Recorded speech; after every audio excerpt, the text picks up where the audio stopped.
I am Tomas Aquino. I am the professional assistant staff at the Ministry of Village Development of Disadvantaged Regions and Transmigration, who serve in Welak Sub-District, West Manggarai District, East Nusa Tenggara Province.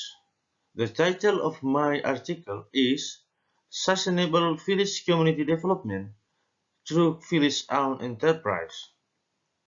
The background of my article. Why haven't village Indonesia shown significant change?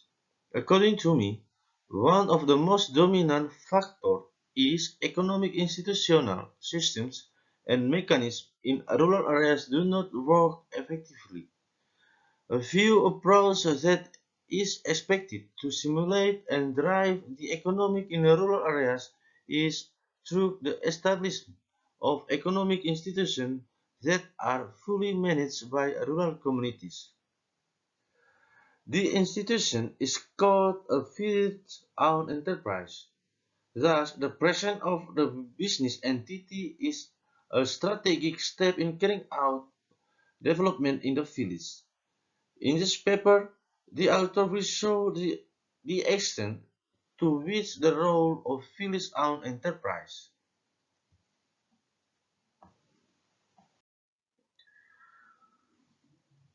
Writing methodology. In this article, I use a quantitative methodology with an analytical description approach.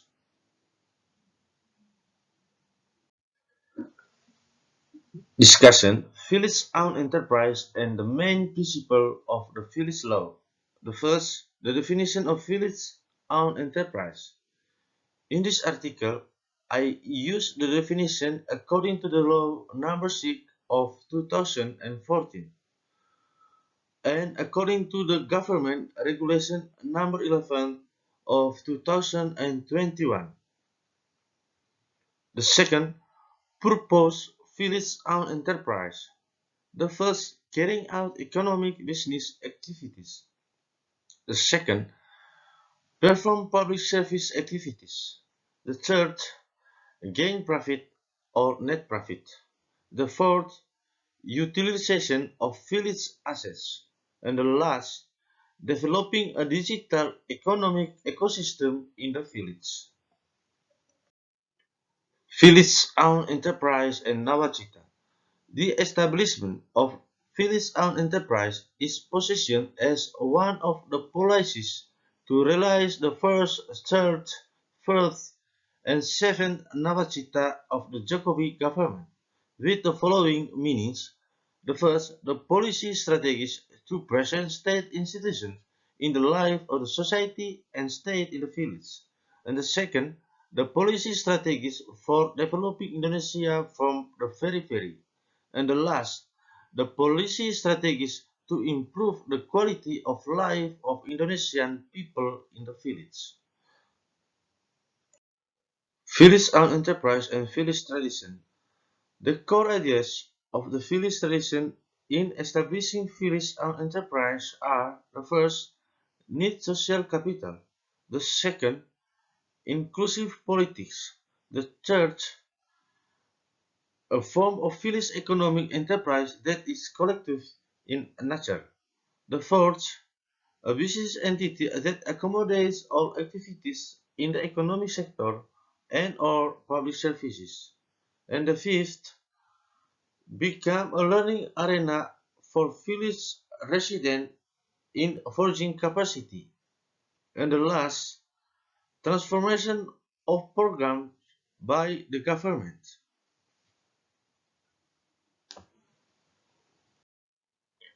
The main principle of law number 6 of 2014, recognition and subsidiarity.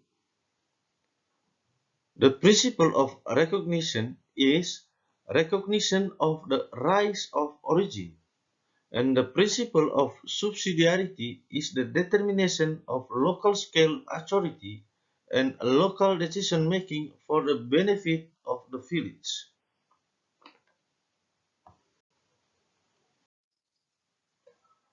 Village-owned enterprise as forum for empower and development village. The first, sustainability as a village development orientation. Sustainability means that the presence of development in the village is not to break the chain of growth and development of the ecosystem of life in the village in all its potential, but to make use of the ecosystem in a sustainable manner to improve the welfare of the village community.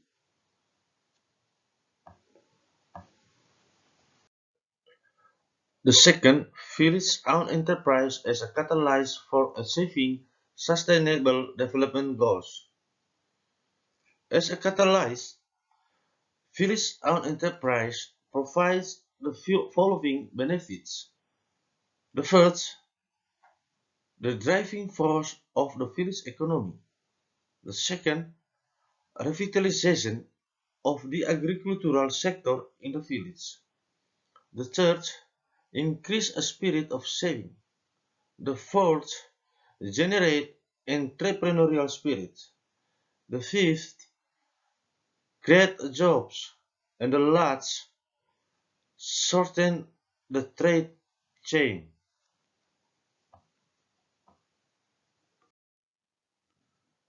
Village-owned enterprise governance.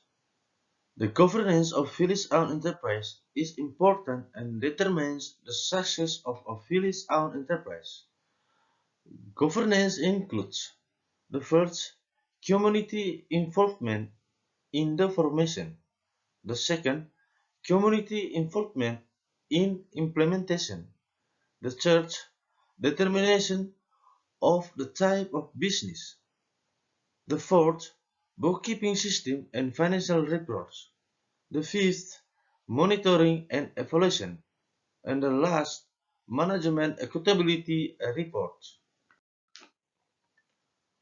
The main principles that need to be internalized in the management of village-owned enterprise are: the first, cooperative; the second, participatory; the third, emancipate; the fourth, transparent; the fifth, accountable; and the last, sustainable.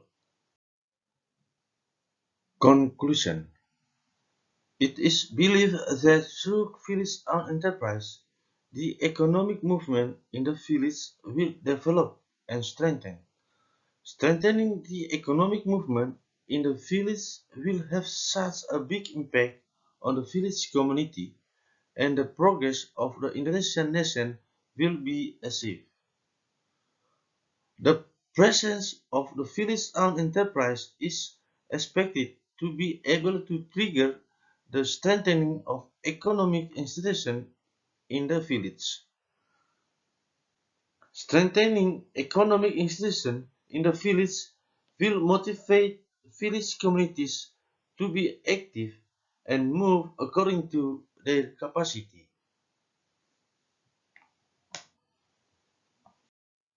That is all, and thank you for all of you.